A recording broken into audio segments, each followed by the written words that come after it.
Kepadanya dipersilakan. Cik. Cik.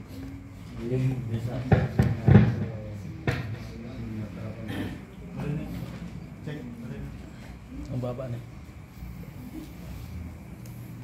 Cik. Assalamualaikum warahmatullahi wabarakatuh.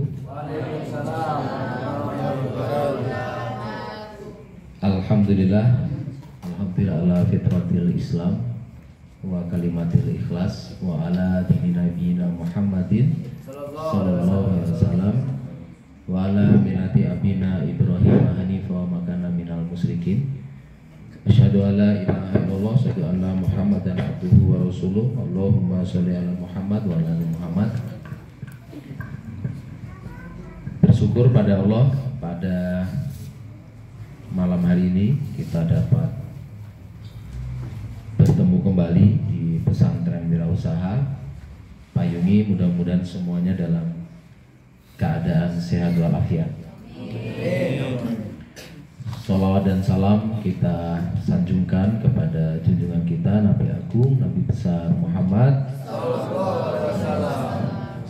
Anta Samsun, anta Badrun, anta Nurun, wa Nurin. Jadi engkau seperti cahaya matahari, seperti cahaya bulan, dan engkau cahaya di atas cahaya. Dekengane pusat ini ya Rasulullah itu maksudnya. Yang kami hormati Pak Budi dari BRI Kota Metro dan rekan-rekan yang tim yang dibawa Pak Budi, Bapak Ibu, keluarga Payungi yang insya Allah dimuliakan Allah.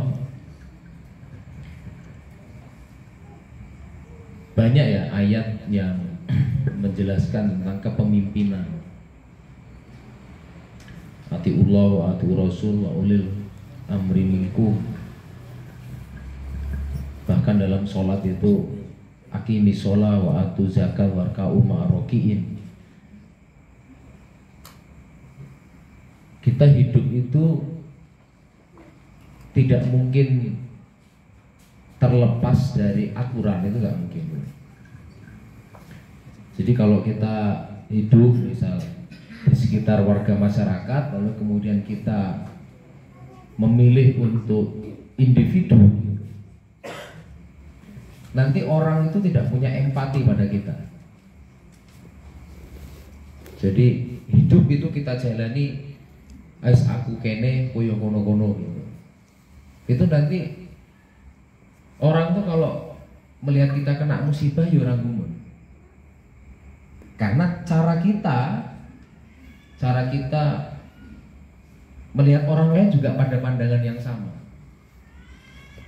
Tapi kayaknya kalau hidup kita itu entengan, hidup kita itu penaan, terus kemudian orangnya itu ya cekatan gitu.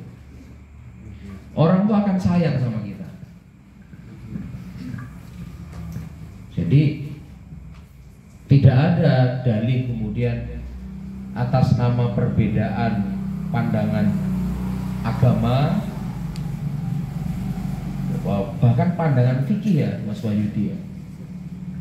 Jadi saya agak emosi sore-sore itu, saya kecewa. Jadi kalau musola kita itu tidak kunut, kemudian gara-gara tidak kunut itu kemudian kita tidak sholat subuh, kok kita bisa memilih sebuah fikih daripada sesuatu yang wajib, yaitu laki-laki sholat subuh berjamaah. Tidak mungkin gara-gara hanya karena perbedaan furu'iyah, sesuatu yang cabang, kita meninggalkan yang pokok.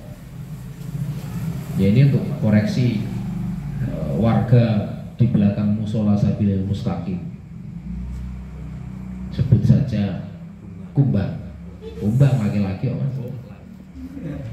Jadi saya emosi tadi. Jadi apalagi Pak Menteri Kemenak itu ngomong moderasi beragama gitu.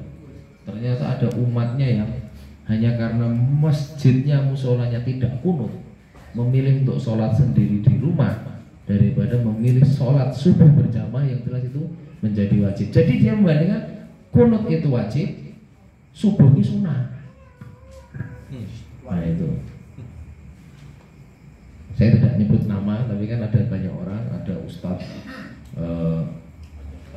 Fajar, ada Ustadz Wahyudi, ada Ustadz Muklis, ada Ustadz Aldi, tapi pandangan saya sore tadi ya itulah itu adanya. Oke, lanjut. Ini soal kembali bagaimana sikap kita terhadap masyarakat, karena kalau kita zolimnya sama Allah, minta maafnya sama Allah. Tapi kalau kita zolimnya sama manusia, selama manusia itu tidak ridho sama kita, pasti Allah juga tidak ridho sama kita. Kita cengkre karo tanggane, walaupun kita sholat malamnya luar biasa, jidatnya nyampe ireng telu, tapi karo tanggane cengkre, itu urusannya karo manusia dan Allah. Kalau kita berbuat dosa sama Allah, kita tidak berbuat dosa sama manusia, maka Allah itu sudah dalam hadis kusinya jembar. Bahkan kalau ada manusia tidak berdoa itu sama Allah dianggap sombong. Bahwa pengampunan Allah itu seluas barat dan timur. Mau orang itu berbuat dosa lagi, berbuat dosa lagi, berbuat dosa lagi, asal orang itu mau meminta ampun pada Allah, maka Allah niscaya akan mengampuni. Tapi kalau kitanya itu lambok karo Allah itu luar biasa, tapi kalau menungso kok cengkring, ya engkau nek dhek entuk apa-apa musibah pasti digeguyu. Pasti ya orang itu ya nggak ada iba lah minimal gitu, nek guyu ya ora oke.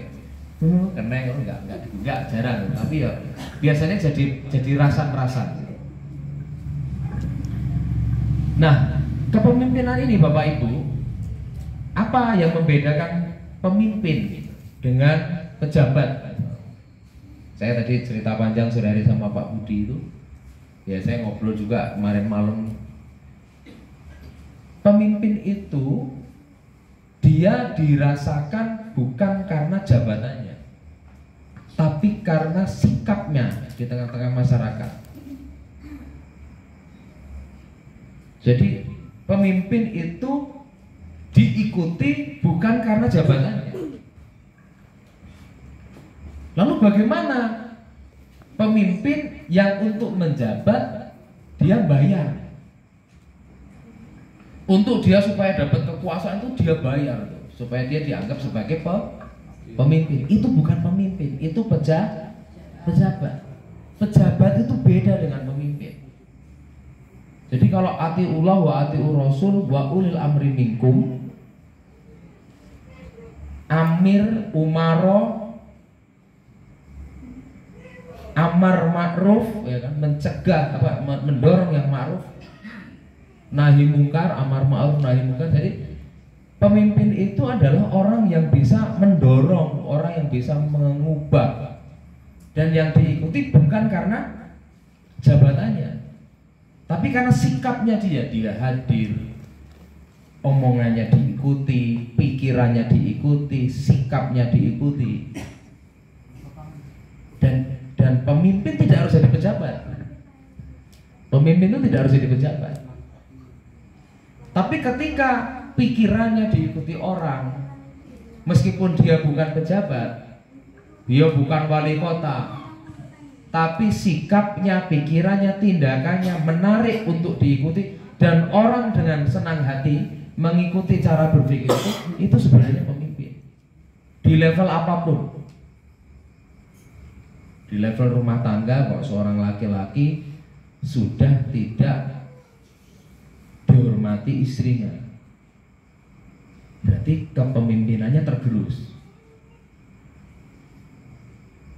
Di sebuah level komunitas, ya koncongan nongkrong, angger ngomong pasti dimangsuli. Alah ibu ngomong tok, nah itu udah tergerus. Alah kowe jarkoni, sojar ora iso nglakoni. Alah kowe iki Tony Boster, waton muni ndobos banter. Ya di level ya mak-mak aja lah, mak-mak itu limo ngumpul kok sitoke angger ngomong ora dipercaya. Aku kepemimpinannya tergerus. Di level 5 orang saja dia ora dipercaya. Makanya saya sering katakan ini ada 10 orang, kalau 3 orang tuh masih nggak percaya sama kita, 7 orang, 3 orang nggak suka sama kita, 7 orang masih suka sama kita, kita wajar. Mungkin ini kelompok geng-gengan. Tapi kalau 10 orang kok 7 nggak suka sama kita, berarti kita yang kurang ajar. Contoh nggak Pak Budi, di tengah kantor itu Pak, kan jenengan anak buahnya banyak, kok anak buah sampean sitok itu kok dia ngomong rati percaya, dikai ini kok nggak rampung, ini cah kurang ajar itu mesti gitu. Nah kita sama Bapak Ibu semua, keluarga ini adalah keluarga untuk mau dipimpin dan memimpin. Bukankah luar biasa 5 tahun perjalanan itu secara tidak langsung kita melatih diri untuk memimpin dan dipimpin. Ketika bos habis ngomong, cah kae terus sih sukete, ngono kan? Terus kemudian saudari Cynthia kok, ibu nyuruh-nyuruh ae. Kuwi ra gelem dipimpin di Cynthia. Nah, enek kok. Nah, tapi kemarin Cynthia baik. Cynthia luar biasa perubahan. Senang banget saya sama Cynthia hari ini. Mudah-mudahan ada jodohnya di sini kan. Amin. Gak usah jauh-jauh cari laki-laki, mungkin ini jangan ganteng-ganteng mau kewak, kecuali jangka kok. Ganteng loh kayak gini, kecuali jangka. Jangka ini kayak aku nilai-nilai ya. Terus terima-terima ini cek, hidup sekali kita jelek deh, kita ngomong. Terus yang kedua, ini tadi soal kepemimpinan. Yang kedua adalah jabatan itu sesuatu amanah. Level apapun lah, level apapun, dia bisa menegaskan, memberikan legitimasi, memberikan sesuatu yang konkret, sesuatu yang benar-benar absah, bahwa dengan jabatan itu kita benar-benar sebagai seorang pemimpin atau pemimpi. Nek bahasa tingginya legitimasi. Jadi kalau orang sudah jadi wali kota, kok tidak bisa mengubah kenyataan? Di video ini main keras, main eneng sing krungu, entah di kota ini, entah di level gubernur. Kok level gubernur gurisane keplok-keplok, kan? Ya kan, dibully sa Indonesia malah cengar-cengir. Itu jangan-jangan bukan pemimpin, tapi dia hanya sekedar pejabat. Kuwi wae ra dadi pejabat, bayar. Kayak sing dibayar kok yo gelem, kan padha wae kualitasnya. Jadi kalau warga Payungi besok ini pas pemilu kok duitnya piro, maka siap-siap kita tidak akan pernah panen pemimpin. Kita hanya panen pejabat. Kalau pejabat, pikirannya belum tentu bisa diikuti, hatinya belum tentu bisa diikuti, cara kerjanya belum tentu bisa diikuti. Oke, kita bandingkan zaman Rasulullah. Kalau seorang pemimpin itu harus kaya raya, mestinya Rasulullah lah yang pertama kali menjadi seorang seperti Mus'ab seperti Abdurrahman bin Auf. Coba, kalau ukuran pejabat, pemimpin itu harus sugih. Kan nek sugih dia kok nggak korupsi, urung jaminan. Wong nek sugih iki korupsinya malah luwih gede kok. Kenapa? Dia tahu barang branded. Nek kayak Jaka ini nggak ngerti barang branded. Bojone Jaka nggak mungkin tuku tas Hermes, nggak mungkin, ya kan? Kisone ya tuku kerpes, nah, 10.000. Nah. Jadi kalau kita milih pejabat, alasannya oh dia kaya, ternyata nggak jaminan. Kenapa? Karena pemimpin itu yang diukur adalah sikap dia di tengah-tengah masyarakat, dan itu Rasulullah lakukan. Suatu ketika Rasulullah naik kuda. Kemudian ada Arab Badui itu dengan mengejar Rasulullah, wahai Muhammad, aku minta selendangmu. Kemudian ditariklah selendangnya Rasulullah itu, kemudian sampai baret merah. Dan para sahabat ini emosi mau nukluki Arab Badui. Arab Badui itu Arab gunung. Tapi Rasulullah mengatakan biarkan saja dia. Sama Rasulullah dikasih itu, selendangnya dikasih sama Arab Badui. Itu ciri pemimpin, melayani. Biasanya pemimpin itu tidak diukur karena dia paling kaya, tapi seberapa banyak dia berkorban. Kok ada orang untung tapi kok nggak gelem berkorban. Kuwi pemimpin podo. Kalau Rasulullah kena orang mungkin untung secara duniawi. Secara duniawi Rasulullah itu nggak mungkin untung. Jadi Rasulullah itu tombok. Sejak diangkat jadi Rasul, ngangkatnya ya orang yang hotel, orang kaya Ahmad Musodek. Ahmad Musodek kan jadi Nabi diangkatnya di hotel. Nganggo jas, dilantik. Oh, dilantik jadi Nabi. Nabi palsu Ahmad Musodek kan. Tapi kalau Rasulullah itu benar-benar diangkatnya kan apa? Diteladani sejak kecilnya, sejak mudanya, sejak dewasanya itu memang benar-benar bisa dipercaya. Nah, kita kan jauh dari Rasul. Ya, jauh sekali kita dari Rasul. Kalau kita hari ini terlihat baik Bapak Ibu semuanya, itu karena kita ini sedang ditutupi aibnya oleh Allah Subhanahu wa taala. Kita semua ini hanya terlihat baik karena kita ditutupi aibnya oleh Allah Subhanahu wa taala. Kita semua ini sebenarnya makhluk pendosa semua. Karena kebaikan Allah lah kita menjadi seolah-olah terhormat hari ini.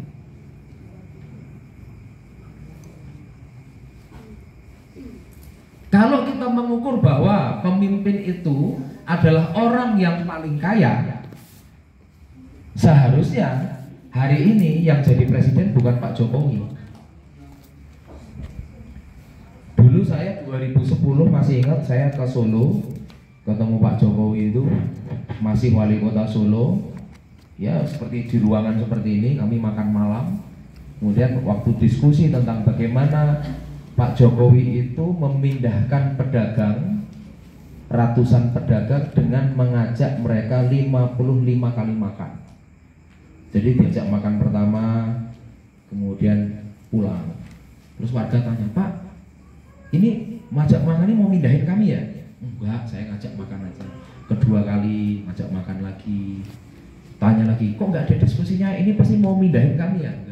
Dan itu sampai 55 kali Pak Jokowi ngajak pedagang yang tadinya mau dipindahkan itu dengan kenalan dulu, ngobrol dulu sampai mereka akrab. Dan akhirnya 56 kali mereka mau dipindahkan, bahkan mereka kirap budaya. Biasanya kalau orang dipindahin itu Satpol PP, gebuk-gebukan. Nah inilah keajaiban Jokowi pada 2000-an, 2008, 2009. Nah saya ketemu 2010 dia cerita begitu.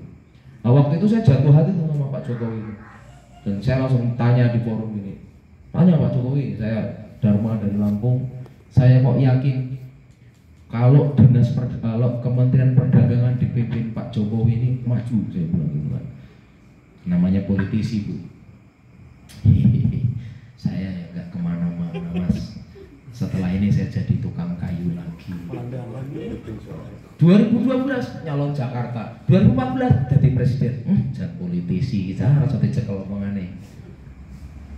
Tapi soal leadershipnya, kepemimpinannya, dia revitalisasi 17 pasar tradisional, PAD, pendapatan asli daerah Solo dari 50 miliar naik jadi 200 miliar, itu fakta. Fakta. Kalau hari ini kok mungkin ada yang kecewa kepemimpinan Pak Jokowi, dan ya karena yang diurus banyak. Kayak omongannya kayak adi ini itu ya duit. Angger milih wong karena duitnya. Ini cara Pak Soban ki nyalon anggota dewan apa nyalon wali kota, orang yang sing milih kok. Kayak saya gini nyalon wali kota, orang di duit, orang dipilih wong kayak. Karena orang masih melihat dia sebagai pejabat bukan pemimpin. Dan dari sekian tahun kita susah nyari orang yang pemimpin. Kenapa? Pejabat belum tentu pemimpin, pemimpin belum tentu pejabat. Tapi kalau namanya pemimpin kita bisa rasakan di sekitar hidup kita itu, di level pertemanan kita ini. Kalau sudah 4 orang berjalan kemana, terus 4 orang ini sepakat, oke, 1, 2, 3, 4. Terus kemudian 3 orang ini sepakat, Jan, kamu pemimpin rombongan ini. Jadi dia pemimpin. Tapi nek 4 orang ini, wis ojo pacar. Ojo nyapi pacar dicekli duit. Nah, wis ora mungkin. Itu pemimpin Jan. Kalau kemudian iuran 50 anak melakukan perjalanan kok 50 peng papatmu enggak dititipin ke pacar, berarti pacar bukan pemimpin. Nah, di level-level itulah Bapak Ibu kita dilatih di sini. 5 tahun perjalanan kita tidak terasa bahwa ada orang-orang yang didelegasikan untuk dipercayai memimpin kita loh. Ada yang megang kas, ada yang ngatur pedagang, ada yang ngambilin iuran kambing, saiki dadi sapi, terus kemudian ya macam-macam dan sebagainya. Berarti sebenarnya kita di sini dilatih untuk jadi pemimpin. Dan kita susah Bapak Ibu nyari di luar sana sebuah masyarakat yang tadinya tidak mau dipimpin dan memimpin, dan itu tidak dibentuk sehari dua hari. Pak, bagaimana mereka-mereka yang hari ini jadi pejabat tapi tidak punya manfaat? Wah, saya pikir, yang penting kita mikirin yang sekarang ini. Kok sesok wali kota yang selanjutnya kepilih, kok kayaknya rene gunane toh?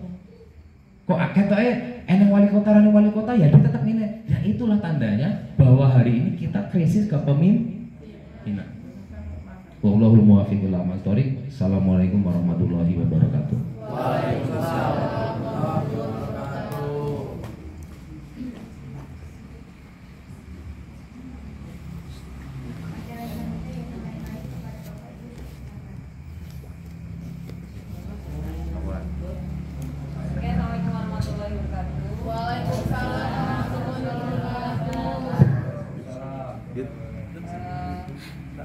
Dari Bapak Ibu kita laporan omset tanggal 1 Oktober kemarin, alhamdulillah sejumlah 86.455. Alhamdulillah.